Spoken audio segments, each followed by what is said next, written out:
Back to my channel. তো আজকে দেখতেই পাচ্ছ আমার সাথে আছে আমার মাতাশ্রী, আর থাম্বনেলটা দেখে তোমরা বুঝেও গেছো যে কি নিয়ে আজকের ভিডিওটা চলে এসেছি আমরা।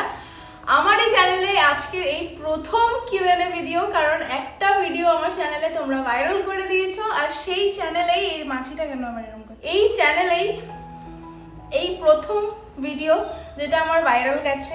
ভাইরাল মানে কি, আমার জন্য ভাইরাল। তো সেখানে তোমরা অনেকে অনেক কমেন্টও করেছো, আর যেই মানে নিশের উপরে ছিল ভিডিওটা, সেই নিশের উপরে যেই কমেন্টস তোমরা করেছো, কোয়েশ্চেন্স আর কি, সেগুলো আমার থেকে ভালো আমার মা অ্যান্সার দিতে পারবে বলে আমার মনে হয়েছে। দ্যাটস ওয়াই আমি আমার মাকে নিয়ে এসেছি। কারণ দেখো, কমেন্ট করলেও সেটা অত বড় লিখে বা সেটার ক্ল্যারিফিকেশন অত বড় লিখে দেওয়াটা সম্ভব হয় না কমেন্টে। সেজন্য আমি ভাবলাম যে একটা ভিডিও নিয়ে আসি সেই কোয়েশ্চেনগুলো যে তোমরা করেছো সেগুলোর অ্যান্সার দেওয়ার জন্য। তো আমি একটা একটা করে অ্যান্সার করবো। তুমি কিছু বলতে চাও না? তোমাকে তো বলার কোনো সুযোগই আমি দিলাম না। তুমি প্রশ্ন করো, দেখি জবাব দেবো। ওকে, তো আমি একটা একটা করে কোয়েশ্চেন করবো আর মা সেটার অ্যান্সার দেবে। আমি কোয়েশ্চেনগুলো আমি আগে এখান থেকে বাছাই ছাঁটাই করে রেখেছি। আচ্ছা, এটা ছিল হলো যে আমি গার্নিয়ার ন্যাচারালসের যে বার্গেন্ডি কালারটা করেছিলাম, 3.16 যে কালারটা করেছিলাম সেইটার ওপরে, ভিডিওটার ওপরে। তো সেখানে প্রথম কমেন্ট হলো, ব্লিচ করা ছাড়া কি কালার আসবে? যদি পুরো চুলে, যেটা গ্লোবাল কালার বলি আমরা, সেটা গ্লোবাল কালার মানে পুরো চুলে কালার। সেই সময় যদি কেউ চায় যে আমি পুরো চুলে হালকা একটা শেড আনবো, সেই ক্ষেত্রে কোনো ব্লিচের প্রয়োজন নেই।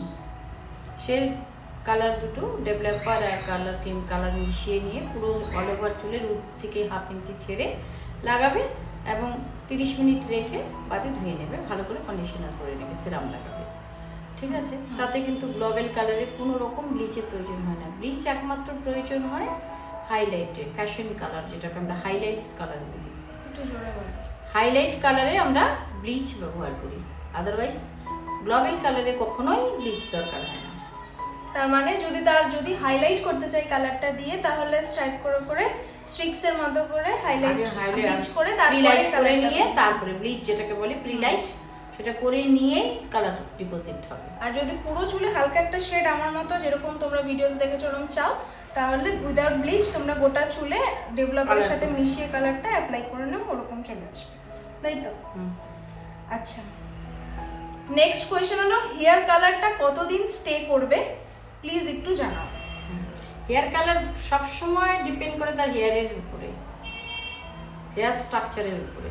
কারো হেয়ার আছে খুব সিল্কি এবং খুব স্লিপারি, সেই হেয়ারটা কি হয়, সেই হেয়ার থেকে আমরা সেই হেয়ার থেকে কি হয়, কালার কিন্তু সারা জীবন লেগে থাকার জিনিস নয়।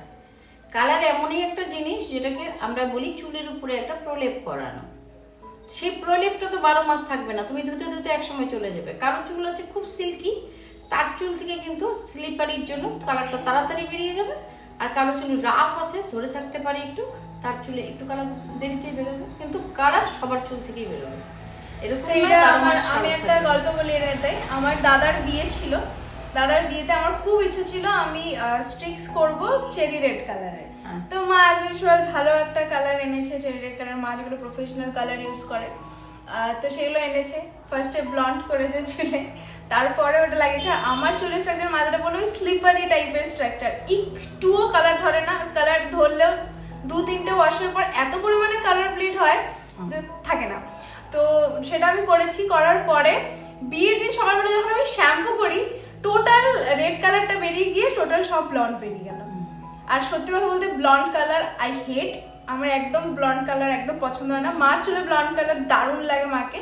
ব্লন্ড কালার বলতে কি বলতো, এই যে চুলগুলো ব্লন্ড কালার, ফ্যাশন কালার যেটাকে আমরা বলি, হাইলাইটস কালার, এগুলো কোনো কালার ডিপোজিট করি, গোল্ড, সিলভার, রেড, চেরি, যে হলুদ, লাল, নীল, সবুজ, যে যেটা লাগাতে চায়, কিন্তু তোমাকে হাইলাইট করেই লাগাতে হবে। কালোর মধ্যে তুমি এক বাটি কালো নিলে, তার মধ্যে যে রঙই তুমি দাও না কেন, ব্ল্যাক হয়ে যাবে, সেটাই ব্ল্যাক হয়ে যাবে। সেজন্য আমাদের চুল তো ব্ল্যাক, যে কালারই হাইলাইট করি কালার আসবে না। সেই জন্য ক্লায়েন্টকে বা নিজে যদি খুশি হতে চাও, তাহলে প্রথমে ওটাকে প্রিলাইট করে নিতে হবে, ব্লিচ দিয়ে কালো কালারটাকে পুরো উঠিয়ে হোয়াইট করে নিতে হবে চুলটাকে, ভিতরে শ্বাসটাকে বের করে নিতে হবে, তারপরে কালার ডিপোজিট হবে।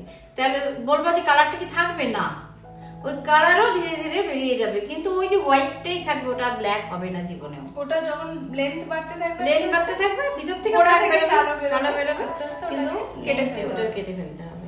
কেউ যদি চায় যে চুলটা আবার আগের মতো কালো হয়ে যাবে, এটা কখনো সম্ভব নয়। ওটা প্রিলাইট মানে ব্লিচের হেয়ারের থেকে যেই আমাদের ব্ল্যাকটা ভগবান ভরে দিয়েছে, সেটাকে আমরা বের করে দিই একদম। Best answer. নেক্সট হলো আপু প্লিজ রিপ্লাই, এটা ইউজ করতে চাই বাট এখনো কোনো এজের কথা কি প্যাকে বলা আছে? বার্গেন্ডি শেড 3.16 এ যেমন 16 ইয়ার্স এর ওপরে ইউজ করতে পারবে? দেখো, আমরা যে কোনো জিনিসকে আমি যেহেতু একটা প্রফেশনাল ট্রেনার, তা আমি সবসময় চাই 18 বছরের আগে একটা মেয়ে হেয়ার কাটিং ছাড়া বা হেয়ার স্পা ছাড়া কিছুই করা উচিত নয়। 18 বছরের আগে আমাদের রিগ্রোথ শেষ হয় না। যখনই আমাদের 18 বছর বলে না মেয়েদের 18 বছর পূর্ণ হয়ে যাওয়া মানে আমাদের রিগ্রোথ, সবকিছুর গ্রোথ বন্ধ হয়ে গেল, শেষ শতটুকুই থাকবে। এখন 18 বছরের আগে যদি সে চুলের উপরে অ্যাপ্লাই করা শুরু করে দেয় যে কোনো কালার মানেই কিন্তু অ্যামোনিয়া থাকার জন্যই কিন্তু কালারটা ধরে। তো সেই কালারটা যখনই আমি চুলে লাগাচ্ছি, একটু হলেও আমার গোড়া ধাক যাবে। আর তার সেই ক্ষেত্রে একটা 16 বছরের বাচ্চার ক্ষেত্রে রিগ্রোথ হওয়াটা বন্ধ হয়ে যেতে পারে, রিগ্রোথটা স্লো হয়ে যেতে পারে। সেই জন্য আমি চাই না যে 16 বছরের আগে কেউ কোনো কালার বা কিছু করুক না। এখানে বলেছে যে 16 বছরের উপরে ইউজ করতে পারে। হ্যাঁ, 18 বছরের উপরে সে লাগাতে পারে। আদারওয়াইজ কালার করা তো খুব একটা বেশি ভালো না, কিন্তু দরকার না হলে আমার মনে হয় না 20, 22, 23 এর আগে কালার করা উচিত। আমার মতে 18 বছরের নিচে কোনো হাত দেওয়ারই কি প্রয়োজন নেই। 18 বছরের আগে বাচ্চারা পার্লারে একটা কাজই করতে পারে, হেয়ার স্পা করতে পারে, হেয়ার কাটিং করতে পারে, আদারওয়াইজ কোনো কাজই করা যায় না। আমার মতে 18 বছর পর্যন্ত কিছু না করাটাই বেটার, কারণ সেগুলো তখন সবকিছুই রিগ্রোথ হয়, মানে আরো ভালো হতে পারে। যাই হোক, তারপরে হলো হ্যালো, তুমি হেয়ার কাট কবে করবে? খুব ইচ্ছে আছে তাড়াতাড়ি হেয়ার কাট করার, কিন্তু আমার মা আমার বাবা দুজনেই খুব লং হেয়ার পছন্দ করে। কিন্তু আমার অনেক দিনের ইচ্ছা ছিল যে একটা শর্ট হেয়ার ট্রান্সফরমেশন করার, যেটা কিনা আমি চ্যানেল শুরু করার আগেই একবার করে ফেলেছি। কিন্তু ছোট হেয়ার খুব একটা আমার ওপর যায়ও না, আর আমার বাবা মাও পছন্দ করে না, আর যেটা আমার বাবা মা পছন্দ করে না সেটা অবভিয়াসলি আমি করি না। তো সেজন্য দেখি, যবে করবো তবে তো নিশ্চয়ই তোমরা ব্লগ দেখতেই পাবে। আর বলেছে আমি তাহলে তোমার হেয়ার কাট করতে চাই, প্লিজ বলো কিভাবে কন্ট্যাক্ট করব তোমায়। কন্ট্যাক্ট করার একটাই থ্রু, সেটা হলো কমেন্ট আর ইনবক্স করতে পারো তোমরা চাইলে, আমি বা মা রিপ্লাই দিয়ে দেবে।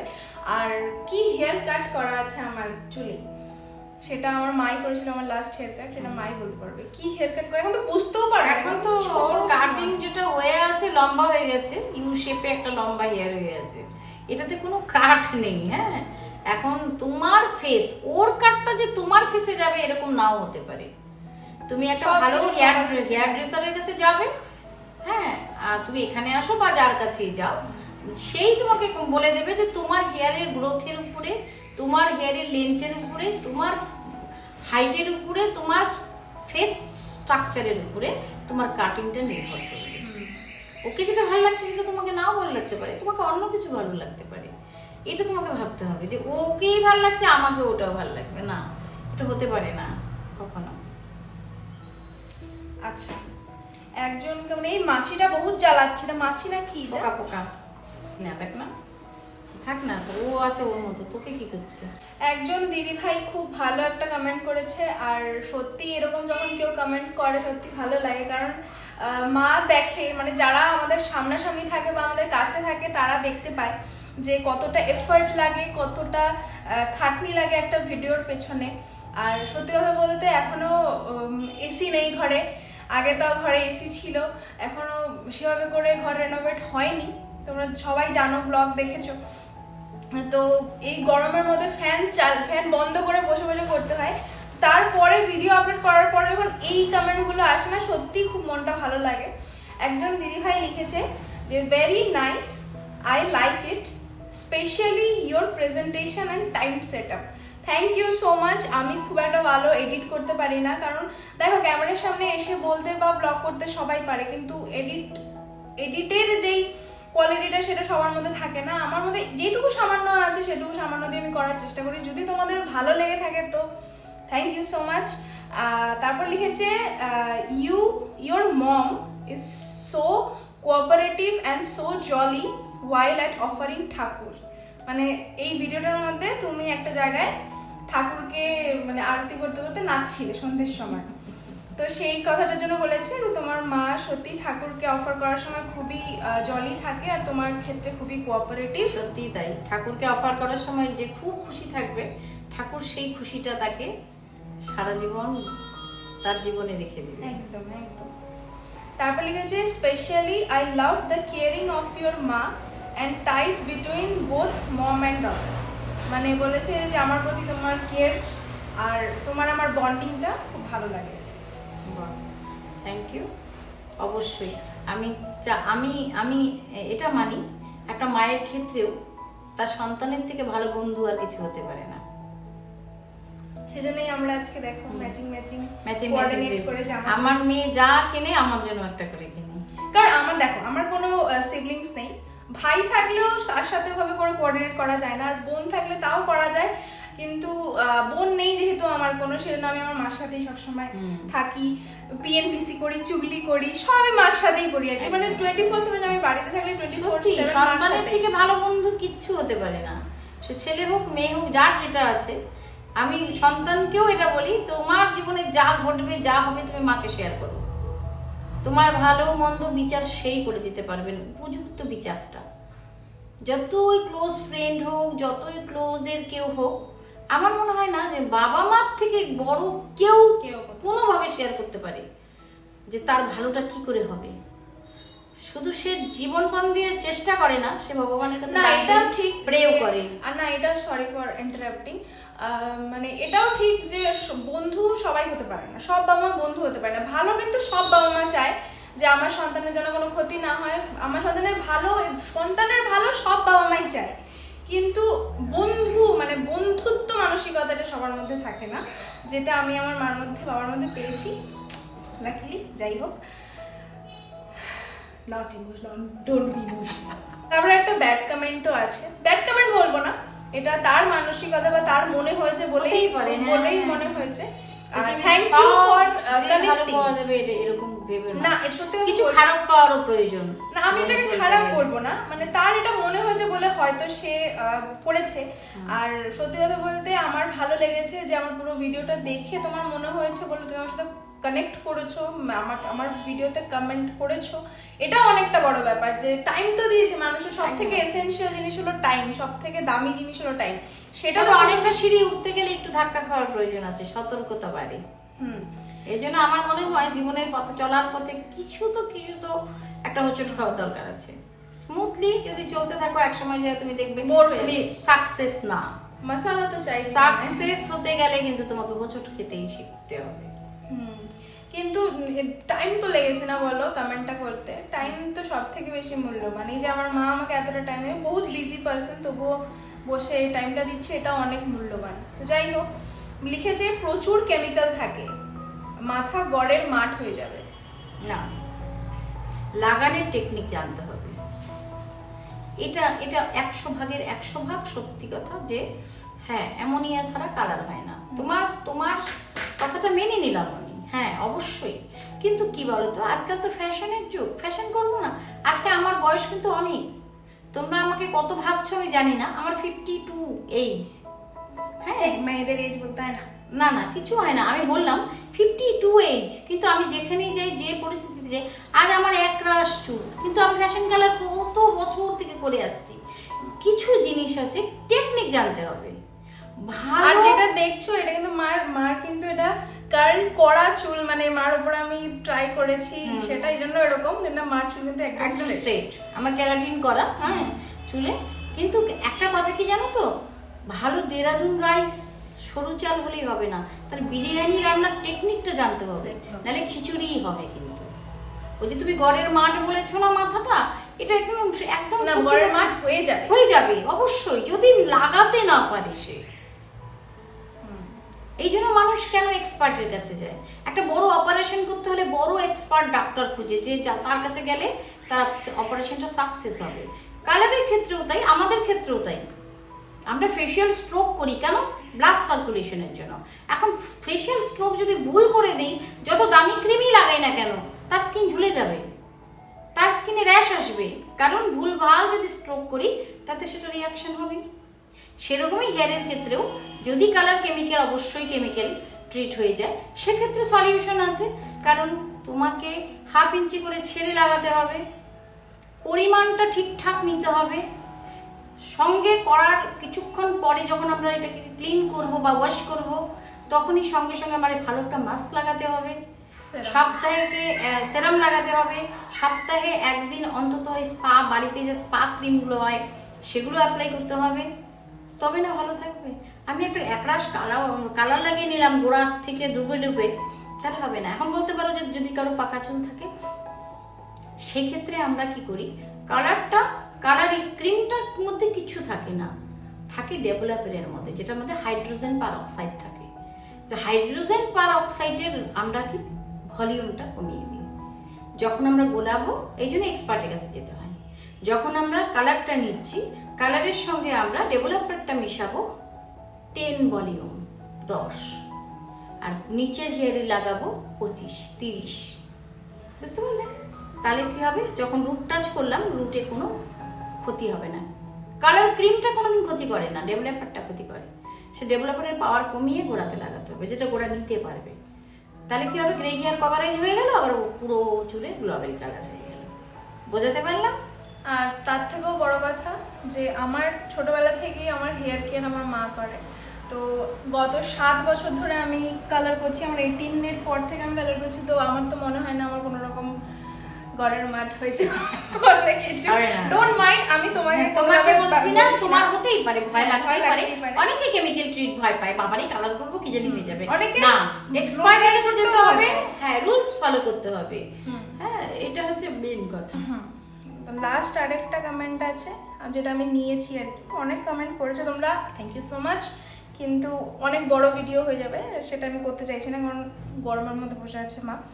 লাস্ট হলো লিখেছে, আপু তোমার চুল কি রিবন্ডিং করেছো? কালারের দাম কত? আগে চুল কি রিবন্ডিং করেছি? না, ওর চুলে কোনো রিবন্ডিং করিনি, ওর ইনবর্ন। এদের ফ্যামিলিগত ব্যাপারটাই এরকম। এর পিসি দেরও চুল স্ট্রেট, অরিজিনালি স্ট্রেট, যার জন্য ওর চুলে আমি কোনোদিনও কেরাটিন বলো, বোটক্স বলো, ন্যানোপ্লাস্টিয়া বলো, স্ট্রেটিং বলো, স্মুথনিং বলো, কিছুই করিনি। ওর এমনি ক্লিপ থাকে না, খুব, হ্যাঁ, স্পাটা করে। সব মানুষকে স্পা করতে হয়। স্পা মানে কি বলতো, প্রোটিন। আমরা যেরকম শরীর দুর্বল লাগলে কাজু বাদাম খাই, আলমন্ড খাই না, তিল খাই ক্যালসিয়াম বাড়ার জন্য, সেই ক্ষেত্রে আমরা হেয়ারে যদি একটু স্পা করি, বাড়িতে হোম স্পা করতে পারি, যে না পারো পার্লারে গিয়ে করতে পারো। স্পাতে কোনো ক্ষতি নেই, একটা ছোট বাচ্চাও স্পা করতে পারে, তাতে কোনো দিন কোনো কেমিক্যাল ট্রিট হয় না, ঠিক আছে? তাতে কি হয়, প্যারাবেন ফ্রি শ্যাম্পু ইউজ হয়, প্রেজারভেটিভ ফ্রি শ্যাম্পু ইউজ হয়, স্পা ক্রিম ইউজ হয়, তাতে কি হয়, চুলটা খুব প্রোটিন পায়। আর নেহার স্পা যেদিন দিই সেদিন তো ক্লিপও থাকে না, সালসায়াল করে ক্লিপটা পড়ে যায়। এতটা স্ট্রেট ওর চুল, ওর বন্ডটাই আমার ভালো লাগে। আমাদের চুলের বন্ড তো এরকম, ওর চুলের বন্ড একদম সোজা, যার জন্য ওর চুলে কোনোদিন ওইটা করার প্রয়োজনই হয়নি। আমার আবার স্ট্রেট চুল সত্যি পছন্দ না। আমার আবার মার এখন যেই চুলটা যেরকম হয়ে আছে, কারণ মানে ওই কি বলে ওকে 3 টং ওয়েভার দিয়ে করেছি আমি, তো ওইটা করার জন্য আমার এরকম চুলটা বেশি পছন্দ। আমার এরকম ভলিউম চাই, আমার খুব একটা পছন্দ না, কিন্তু তবুও যেটা দিয়েছে সেটাতে সন্তুষ্ট থাকা, ভগবান মানে ভগবান যেটা দিয়েছে সেটা মানুষ পয়সা, আমি তাই এক সময় বলি, তুই কেন এটাতে বিরক্ত হচ্ছিস? মানুষ টাকা দিয়ে করে যাচ্ছে আমার কাছে স্ট্রেটনিং, তারপরে সারা মাস জুড়ে শ্যাম্পুর খরচা, মাস্কের খরচা, ওগুলোর দাম তো অনেক বেশি। দেখলে হবে, হাতি কলার মতো সত্যি। আর তারপর আরেকজন মানে উনি লিখেছে যে কালারটার দাম কত। কালারটা হলো গার্নিয়ার ন্যাচারালসের বার্গেন্ডি কালার 3.16, দাম হলো 229। আর এটা তোমরা অফলাইন সব দোকানেই পাবে। আর কালারটা যদি না পাও, নাইকাতে, পার্পলে সব জায়গায় পাওয়া যায়। যে কালারটা নেওয়া লাগিয়েছে সেটা প্রফেশনাল কালার নয়, না, এটা নর্মাল কালার। হ্যাঁ, এটা সবাই বাড়িতে লাগায়, সবাই চিনে, সবাই গার্নিয়ার সবাই। তারপরেও যদি মনে করো যে প্রফেশনাল কিছু কালার করবে, সেক্ষেত্রে তোমরা রাগা কালার করতে পারো, প্রফেশনাল, ওয়েলা করতে পারো, অনেক ধরনের কালার আছে, সেগুলো তোমাকে পার্লারে গিয়ে করতে হবে যদি তোমার ভয় লেগে থাকে। তবে এটা নয় যে পার্লারে গেলে আমার চুল খারাপ হয়ে যাবে, এইরকম কিছু ভেবে না। তবে এক্সপার্টের কাছে যেতে হবে, তোমাকে জেনে যেতে হবে যে সেই জায়গাটা কতটা সুরক্ষিত। এটাই একদমই। কারণ আমি এখানে তো যতদিন ধরে আছি, মানে ভিডিও করা শুরু করেছি 1 বছর হলো, তার আগে পর্যন্ত তো 7 মাস মনে হয় আমি এখানে আছি। বাই দ্য ওয়ে আমি থাকতাম কলকাতায়, কিন্তু এখানে থাকাকালীন আমি দেখেছি, মা তোমার পায়ের সামনে ওটা তো এখানে থাকাকালীনই আমি একটা ইনসিডেন্টের সাক্ষী হয়েছি। সেটা হলো এখানে থাকে মেয়েটা, এখন তো মনে হয় ডাক্তারি পড়তে বাইরে চলে গেছে। এইখানে একটা রিবন্ডিং করে এসে মার কাছে রীতিমতো কান্না। মেয়েটার মানে মেয়েদের সৌন্দর্যই হলো চুল আর স্কিন, তাই না? ওই দুটো জায়গা যদি হাত পড়ে মানে বাজে হয়ে যায়। মানে মেয়েটার এতটা পরিমাণ কাঁদছে মার কাছে এসে, পুরো এইটুকু জায়গায় চুল উঠে এসছে এরম ভাবে। কোন জায়গা থেকে রিবন্ডিং করেছে মা, সত্যি কথা বলতে মা জানতেও চায়নি, মেয়েটা বলেও নি, আর বলাটা উচিত না, যাই হোক।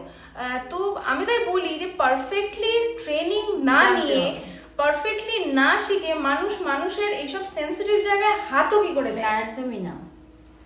পুরো এইটুকু জায়গার চুল উপরে চলে এসছে। তারপরে মা আস্তে আস্তে ওটাকে, মার তো ডক্টরেটও করা, তুমি বলে দাও তোমার প্রফেশনাল, যারা প্রফেশনাল ট্রেনার তাদের কাছে যেতে হয়। প্রফেশনাল ট্রেনার মানে তারা আইএসও সার্টিফিকেট পাওয়া একটা ট্রেনার হয়। কারণ তাদের কাছে কি, তারা একদম পুরো ডক্টরই যেরকম পড়ায়, একটা ট্রেনারও সেইভাবে ট্রেনিং দেওয়া থাকে, টিওটি করা থাকে, যে এই প্রোডাক্টটা এইভাবে লাগানো যেতে পারে, এইভাবে লাগানো। এইগুলো না জেনে যারা ভুলভাল কাজ করছে, এখন তো খুব হয়েছে, ইউটিউবে দেখে দেখে করে ফেলছে। এই ভুলভাল করে অনেকের ক্ষতি হয়ে যাচ্ছে। ক্ষতি করো না, না জানলে ভালো করে জেনে শিখে, এখন অনেক জায়গায় ট্রেনিং দেওয়াচ্ছে, ট্রেনিং নাও। সরকারি ট্রেনিংগুলো হচ্ছে, আমি নিজেই করাচ্ছি, এসসি ডিপার্টমেন্টের থেকে যত স্কুলগুলো চলছে নর্থ বেঙ্গলে, সব ট্রেনিংগুলো আমার ট্রেনাররা করাচ্ছে, আমি তাদের ট্রেনিং দেওয়াচ্ছি। কিন্তু তোমরা ফ্রিতেও শিখতে পারছো।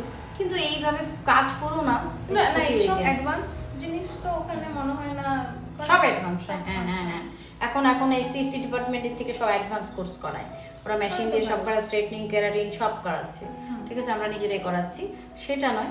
ওই যে কালকে পরশুদিন আমি এক জায়গায় সাজাতে গেলাম, কোথায় বিয়ের দিন সেজেছে, আমি গেছি ইনফেকশন হয়ে গেছে। দেখো আমার মতে কি বলতো, আমিও মেকআপে মাত্র কিছু বছর হলোই এসছি। মার এক্সপিরিয়েন্স অনেক আগে থেকে, মানে আমার জন্মেরও আগে থেকে, মার বিয়ের আগে থেকে মার এক্সপিরিয়েন্স। তখন টুকটাক সাজাতো, মানে প্রফেশনাল ঢুকেছে বিয়ের পরে। তো আমার এক্সপিরিয়েন্স একদম সীমিত, আমি যেটুকু জানি সেটুকু দিয়ে নিজে সেজে তোমাদের দেখাই, এগুলো করি। হ্যাঁ, কিন্তু মার এক্সপিরিয়েন্স অনেক বেশি। তবুও মেকআপের টুকটাক জিনিস আমি তোমাদের রিপ্লাই করে দিতেই পারি। কিন্তু কি বলতো, আমি আজকে মাকে সঙ্গে নিয়ে বসার একটাই মোটিভ, যে আমার থ্রুতে কেউ যেন ভুল মানে ইনফরমেশনটা না পায়। একদম। কারণ সেজন্যই একজন এক্সপার্টকে দিয়ে তোমাদের সব কোয়েশ্চেন কোয়ারিজের অ্যান্সার দেওয়ালাম। কারণ এই জিনিসটা না, আমি মানে বিউটি থেরাপি যে জিনিসটা, সেই জিনিসটা নিয়ে আমি খুব একটা জানি না, সত্যি কথা বলতে। যেটা বিউটি থেরাপিস্ট যারা, তাদের কাছেই কাজ করতে হয়। বিউটিশিয়ান মানে হচ্ছে সে শুধু পার্লারে থেকে শিখেছে, পড়াশোনার যোগ্যতা তার নেই। মানে বিউটি যে থেরাপিস্টের যে পড়াশোনাগুলো, স্কিনে কয়টা লেয়ার, কোথায় কোন নার, কোথায় কি আছে, হেয়ার স্ট্রাকচার কিভাবে, কোন জায়গায় কি আছে না আছে, ফলিকল কিভাবে তৈরি হচ্ছে, এগুলো পড়াশোনা করে শেখেনি, তাদের কাছে কাজ করবে না। তারা জাস্ট প্র্যাকটিক্যালটা দেখেছে। যারা থিওরি পড়ে নিয়ে প্র্যাকটিক্যাল প্র্যাকটিস করে কাজে নেমেছে, তাদের হাতে কখনো ভুল হবে না। তাহলে এত বড় বড় নায়িকারা এত বড় ওদের কাছে করতো না। যাই হোক, তো এই জন্যই মাকে নিয়ে আজকে বসা। আই থিঙ্ক তোমাদের যা কোয়ারি ছিল এই ভিডিওটা নিয়ে, তা সবকিছু আমি মার থ্রুতে সলভ করে দিতে পেরেছি।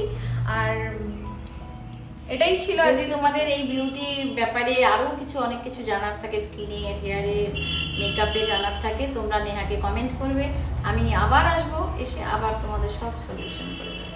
একদম, তোমরা জাস্ট পাশে থাকো, আমরা সব ধরনের ভিডিও করতে রাজি আছি। একদম। আর সত্যি কথা বলতে, আমার মা যেরকম বিউটি থেরাপিস্ট, এইসব বিষয়ে খুব এক্সপার্ট, রান্না নিয়েও খুব এক্সপার্ট।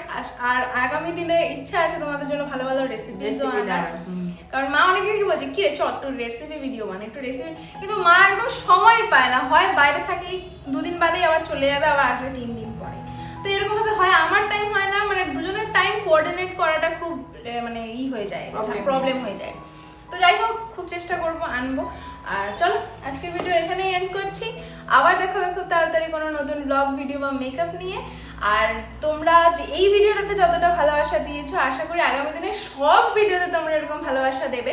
আর প্রত্যেকটা কোয়েরি আমি এটা তোমাদের এশিওর করছি যে যারা কমেন্ট করছো বা যারা মানে করবে আগামী দিনে, তাদের সবার কোয়েরি বা তাদের সবার অ্যান্সার দেওয়ার চেষ্টা আমি করব। আর যেগুলো আমি পারবো না সেগুলো আমার মা করবে, কিন্তু সলভ সবার কোয়েশ্চেন হবে। তো তবে কারো কারো ফ্যামিলিতে আছে বয়স্করা, তাদের কিন্তু রিঙ্কেলস, পিগমেন্টেশন নিয়ে খুব, ডার্ক সার্কেলস এগুলো নিয়ে খুব টেনশন থাকে। হ্যাঁ, তার মেয়েরা কিছু করতে পারে না, কি করবো, হয়তো পার্লারেও যায় না। সেই জন্য যদি কারো কোনো সময় মনে হয় কোনো মা, ঠাকুমা, দিদিমাদের যে আমাকে দরকার জিজ্ঞেস করার বা আমার থেকে সাজেশন নেওয়ার দরকার, আমি ডক্টরেট করা, কোনো অসুবিধা নেই স্কিনের উপরে, আমি সব বলে দেবো। তারা বাড়িতে বসে কি করবে না করবে এটা থেকে বেরিয়ে আসবে। একদম, তোমাদের যদি কোনো কোয়েরি থাকে তাহলে এই ভিডিওতেই কমেন্ট করো, সেই কমেন্টের রিপ্লাই আমরা আরেকটা ভিডিওতে দিয়ে দেবো। তো চলো, আর পাচ্ছি না, গরম লাগছে প্রচন্ড। টাটা, আজকের মতো। ঘেমে গেছি। হ্যাঁ, তো চলো আজকের ভিডিও এখানে এন্ড করছি। টাটা।